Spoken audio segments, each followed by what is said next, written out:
it's Leela, the proud Poly Kinky Queer Slut. Today's question is, what is the difference between a boundary and a rule? So, boundaries are very, very important, and I think that it's kind of newer terminology coming into our world of understanding what boundaries are and how to use them. But I see a lot of times them being applied in kind of I'm going to go say it in the wrong way.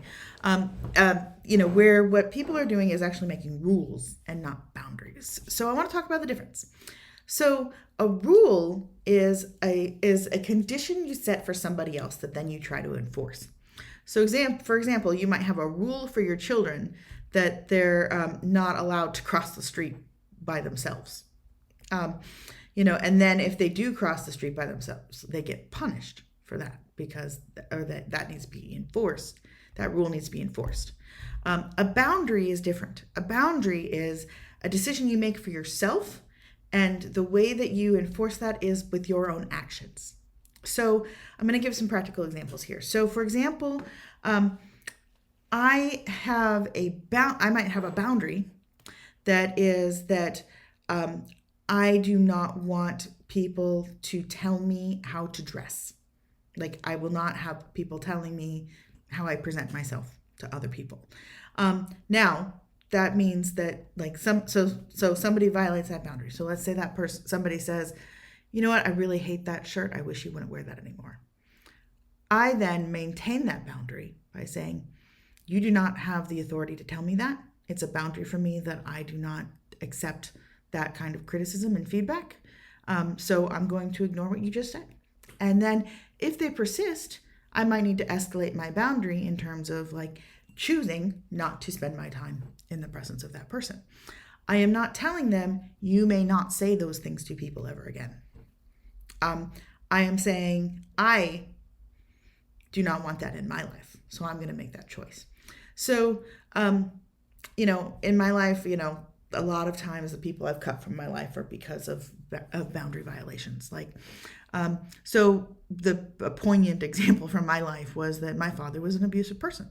And I, in my early 20s, I told my family that, and I set a boundary that is, I will not be at any family event where this person is present.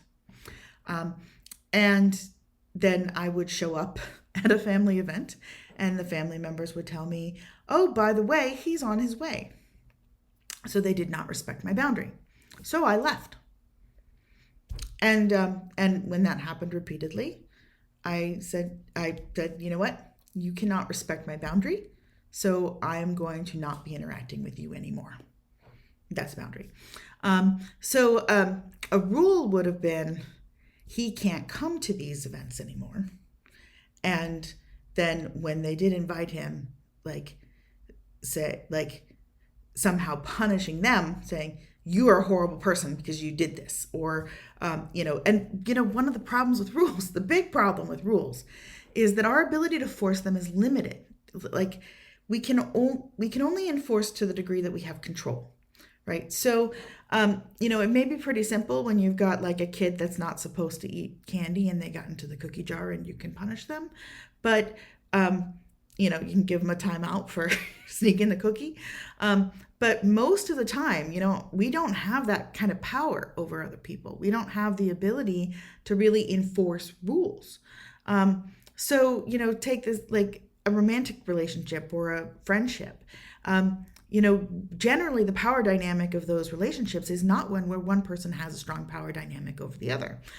It's not a situation where you can take somebody's treat away because they misbehave.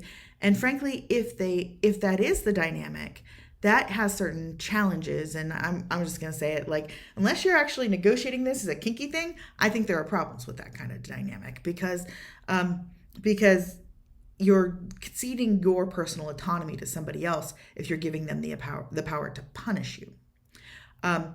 Whereas if you are operating with boundaries, then you're the one who makes the action. You have control over your own actions. So if you've got a boundary, then you can take action when that boundary is violated. That's on you. Rules can make us feel powerless. Rules can make us feel like we don't have agency. They can make us feel like we're being walked all over. Because if the rule is, no, you can't do that, but then I have no power to stop them, and they do it anyway, then I'm stuck in the position that's like, so I did it. What are you going to do about it? And the answer is there's nothing I can do about it. However, if it's a boundary, then there is something I can do about it. Because if it's not, you can't do this, it's, I do not want to have this kind of connection with you if you do that. Then you are empowered to then make that change for yourself. It hurts, it's hard, but it works. I want to give another example that's not so dire, and I'm trying to think of a good one. But one good rule of thumb with boundaries is know your boundaries, set your boundaries, but also like don't have too many walls up around yourself. Like really set the boundaries you need, but try to avoid setting arbitrary boundaries. I just thought of an example. So for example, I use condoms with my sexual partners unless we're fluid bonded, right? But there is a boundary that is common in my community and for me that, like, if I have a fluid bonded partner and that fluid bonded partner is somebody who with that fluid bonded partner, we're using protection with everybody else. Well, if that fluid bonded partner then chooses to have sex with somebody else without protection, that's something that violates my boundary. So then I start using protection with that person because it's no longer within my risk tolerance. So boundaries, also flow really well with, evaluating risk and risk profiles, risk tolerances. Hope that's helpful. Boundaries are great. They allow you to function, but they also allow you to know when it's a good time to end something or to change something, and making sure you're watching out for yourself and getting what you need. I really appreciate them, and I really appreciate using them to create a structure in my life that supports me and makes my life what I need it to be. So, thank you very much for listening. This is Leela, the proud Poly Kinky Queer Slut. Email me your questions at kinkyqueerslut@gmail.com. Thanks very much and have a great day.